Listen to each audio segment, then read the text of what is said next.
Everything, everything gonna be all right this morning. Ladies and gentlemen, welcome to a very special episode of It's Me Speaking to You. I am, as always, your ever faithful host, Mr. Jeffrey Wilson, coming to you live and direct from the Gateway to the West, St. Louis, Missouri. And again, folks, today we have a very, very special guest who has decided to come by and hang out with us for a little bit. If you watch wrestling at any point in time, in the 80s and into the 90s, then you know who this gentleman is.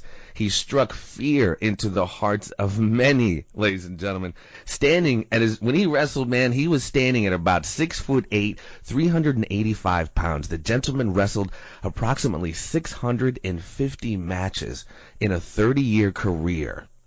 Ladies and gentlemen, please welcome to the show, Jim Harris, aka-Kamala the Ugandan Giant. How are you, sir?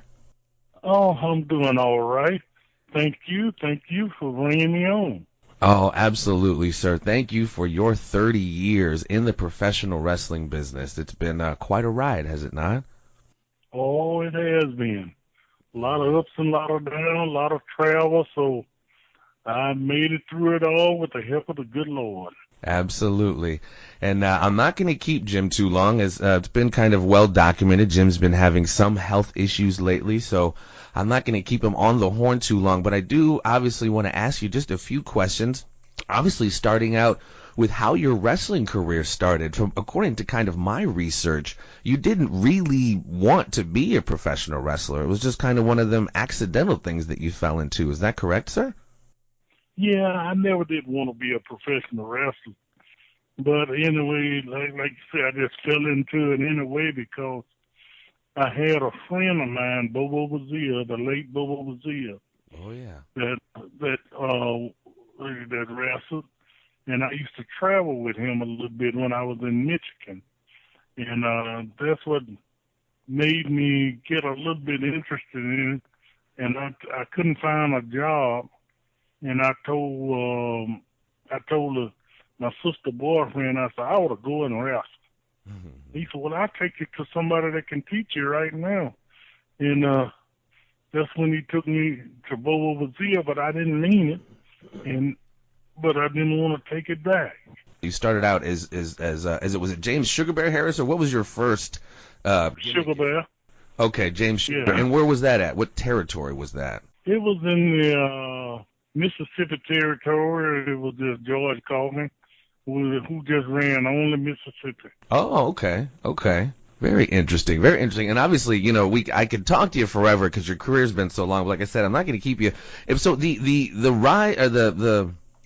whoever founded the Gimmick, Kamala, it seems like a few people sound like they've taken credit for it, but excuse me, I think even you have stated in interviews, Jerry the King Lawler is the one who approached you about the Kamala gimmick. Were you is that true, and were you in Memphis at the time? Well, I went to Memphis. I had just moved back from England, and I went to Memphis to see a friend of mine, Troy Graham, and to get me some wrestling tights. He always sold used wrestling tights and stuff like that because I didn't know what time my stuff would arrive from England because it came by water. Mm-hmm. So I just wanted to be ahead, but I had my ankle broke too at the time, but it was healing. Was that from wrestling? Yeah, that's from wrestling when I was in England. Yeah, I got it broke. Yeah, so anyway, when I went there, I ran up on Jerry Lawler, and he was at the door. He said, can I help you? You know, he thought I was just a fan trying to get in the back, so he said, can I help you? I said, yeah, I'm here to see the Dream Machine. I said, you're looking at me like you don't know me, Lawler. He said, ooh, how are you? I said, I used to wrestle under the name Sugar Bear Harris. He said, oh, yeah. He said, how can I help you? I said, I came to see the Dream Machine. He said, well, look here. How would you like to wrestling this territory. He said, I bet you I can make you more money than you ever made in your life. Ooh. And that sounds good to me. Mm-hmm. And out there in the Mid-South Coliseum, it was about empty that night. They didn't have nobody there. So Lawler told me he was going to call me. I had heard that from my many promoters, so I didn't look for him to call me, but he did call me that Wednesday and asked me could I come to Hendersonville, Tennessee. And that's when he came, he put the gimmick on me. I'm pretty sure he already had it in his mind what he was going to do because he's real good at that. Mm-hmm. So I got up there. He asked me did I mind shaving my mustache. I said, no, I don't mind. And so my head was already shaved. So anyway, that's when he started painting. He painted me up. He was the one with the design of the star and the moon? Oh, yeah, he the one that did it. He wow. he painted himself. Oh, wow. Yeah, he's an artist. He's a very good artist. Yeah. So he did that, and after he done that, he said, we're going to go for a little walk. He made the spear. He made the skirt that I still have today. And anyway. The mask. Where'd the mask come from? Jared. Oh, wow. But now I have another mask that I brought. No, that one came from, I forget where. I brought one from Africa because I lived out there in Africa for a little while. And anyway, we went down by the pond, and that's when they put all the ice. They said it was an alligator in that pond. So that's when they put all the ice in there and made the smoke and all that stuff. But is that original promo where you were like supposed to be in the jungles of Africa, but you were at somebody's house or somebody's backyard or something? Is that? Well, it was on Jared's farm. Oh, okay. Yeah, so he had a big farm. Well, he had one. I don't know if he still have it or not, but he had a big farm there in Hendersonville, and that's where we did the video. And they showed it on television out here that Saturday. Yeah, and then that Monday the house was full. I mean, it was full. So Jared Lawler, I heard Jared say that, he was a part of the gimmick, and he probably will be. All I know is Lawler did the painting. Lawler did all the designs. And that's who I give credit. But I give Jared Lawler. I give Jared credit for, letting me start the gimmick anyway in his territory. Yeah, he had that territory at the time. Man, interesting bit of history. And so, obviously, you moved around during the territory times. You moved around quite a bit, as most wrestlers did. And then you got to the WWE in what year was that? I forget what year that was. 84. 84, okay. And did you go in and out a couple times, or was that pretty much your run, 84 until you were done? No, I went in and out a few times. Okay. Yeah, I went in and out. Well, most notably, like I said, I don't want to keep you too long, and I hate to keep saying that, but most notably of your WWE tenure is obviously we know that people don't get all paid the same, aren't taken care of all the same in wrestling, and especially in the WWF at the time. There was a big match you had with The Undertaker. I believe it was at a SummerSlam. And it was something like, I had heard, and you could correct me if I'm wrong, that The Undertaker made approximately $500,000, $500,000, and you made, I think it was like 7 or 10 or something like that. Is that correct, sir? Almost, but I made 13. Wow. And he made 500,000. Yeah, I couldn't confirm that because, I never saw his check stub. Right. And, but I saw it in the agent book because Steve Lombardi is the one that showed it to me. When the agent, Yeah. So anyway. Well, is it true that your merchandise at that time was like selling more than almost anybody's? I don't know numbers on that. Oh, okay. I didn't know if you were privy to those numbers. I remember hearing something about your your merchandise, your dolls, and stuff like that were selling very, very well. Well, if they were, I wasn't getting paid for it, and I still don't. Oh, this is insane. I don't have no way of knowing. Wow. Well, in another bit of lore, if you will, that I found, man, very fascinating was, it sounds like you guys worked it out, but you and Andre the Giant had some pretty significant heat, based off of, it sounded like a misunderstanding in the ring, that basically precipitated a fist fight. You guys got into a fist fight. And then following that, you wound up, I couldn't believe this, so tell me if this is true. You wound up carrying a loaded .357 in your tights when you wrestled Andre. What happened? What started all that? I didn't care. Almost, but I didn't care a .357. That would have been too big to carry my tights. Oh, I mean, whatever. It was like a snub nose or 38, or I forget. I'm not a gun aficionado necessarily. Yeah, I was snub nose. .357, and but I had a little stack bear 22 Dunya that I put in the ring with me, for about 3 months, I would say. So what started that? What happened? Was something in the ring, or was it out of the ring? It was my first time ever wrestling Andre in 1982, and I was in Oklahoma City, I think it was. That was for Bill Watts, Mid-South Sport. And somewhere in the match, he called me a dumb SOB.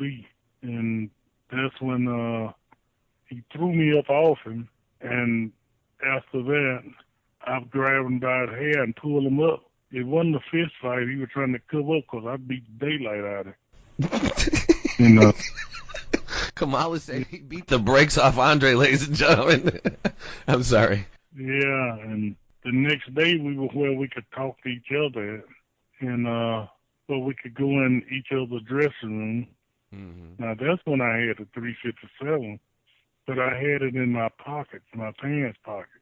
And this, I went in the dressing room where Andre was, and that's when I stuck my finger right on his nose. And I told him that I will kill him. I said, I will kill you. Don't you ever do that again. That's when he apologized. I'm sorry, boss. I'm sorry. But he didn't see the pistol. He didn't see my gun because I had it in my right pocket. I had my right hand on it, and I had my left hand on Andre's nose. After that, we had no more problems. Really? None at all. None at all. You guys weren't necessarily friends after that, or there was just no more beef? You guys weren't out having beers together. There was just no more drama. No, we wasn't friends. And we never did go out or drink or nothing together. No, not one time. And I didn't want to. Right. Yeah. Mm-hmm. Interesting.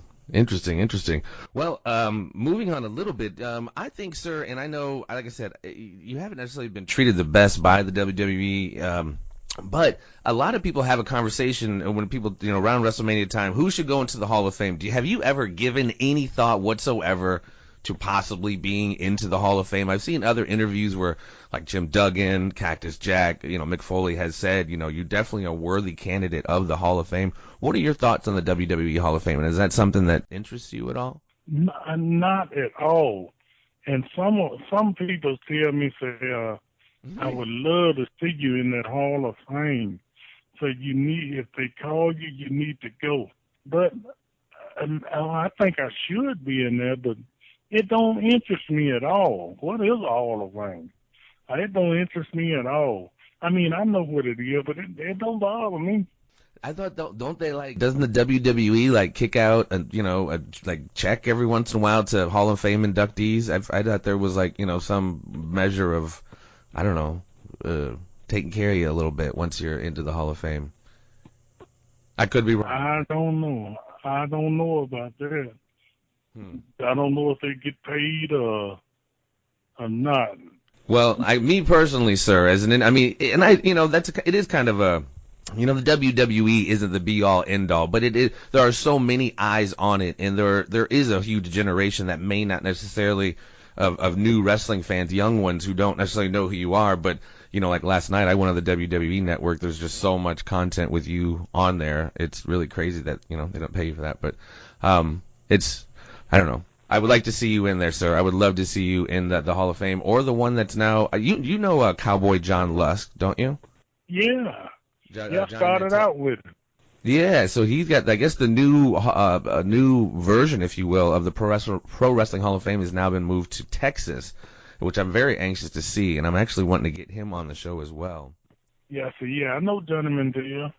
From World Class, because you had a stint in World Class, correct? Well, when I first started in the Mississippi territory, for the Calkin. Okay, because I remember you worked with Gary. Was that Gary Hart? I forget. No, Gary Hart was in Texas. Okay, I thought, but you did a small little run in World Class. I remember some sportatorium matches with you. Oh yeah, I did a lot of them. The good old days, man. Do you have any good road stories? Any particular territory that you liked the most? Well, the territory that I liked the most was Mid-South Sports. Oh, Bill Watts. And I liked the Dallas territory with the Von Erichs. Those are the only two that I feel comfortable in and just really liked. Well, and you also have, kind of chronicled a lot of this in your book, ladies and gentlemen. It's called Kamala Speaks. It is written by James Harris himself and another gentleman by the name of Kenny Casanova. You can find that a little bit of everywhere. It's on Amazon.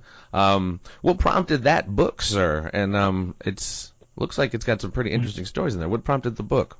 Kenny Casanova. Wanted to make sure you get that career down. Write it down.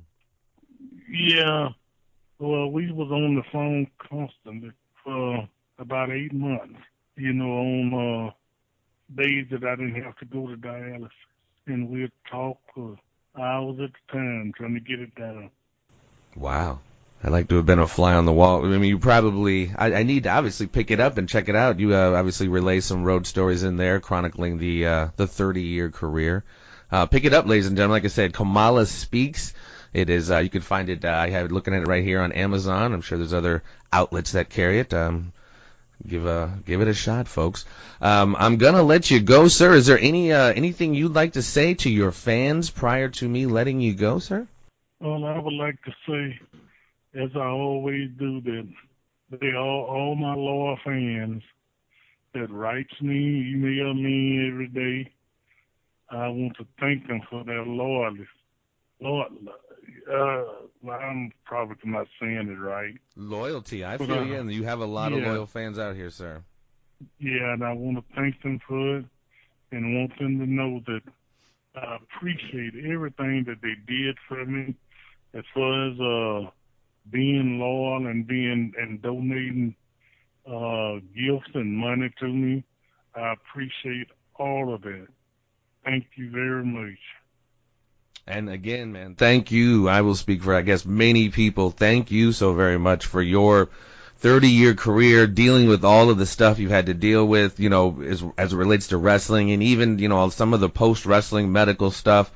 A lot of prayers are floating your way, man. A lot of positive mojo, a lot of positive energy coming your way. As it's kind of weird. As a wrestler, you scared the crap out of people, but you got so much love now, man. It's kind of interesting. Yeah, well, I love them too. Well, again, sir, I can't thank you enough, man. It's been my pleasure, Jim. Thank you for taking the time, so I really do. Thank you. Thank you for the career. Thanks for everything. And all the best to you, sir. Yeah, thank you so much, man. And I wish you all the best health. Hopefully maybe I can, since I got your number, shoot you a text sometime, check up on you and see how you're doing. You sure be welcome. Thank you so much, sir. This has been James Sugar Bear Harris, aka-Kamala the Ugandan Giant. Thanks again, sir. You take care of yourself. Okay, you too now. All right, stay tuned, ladies and gentlemen. This has been It's Me Speaking to You. I've been chatting with the Kamala the Ugandan Giant. Have a good day, folks. You too. Bye-bye.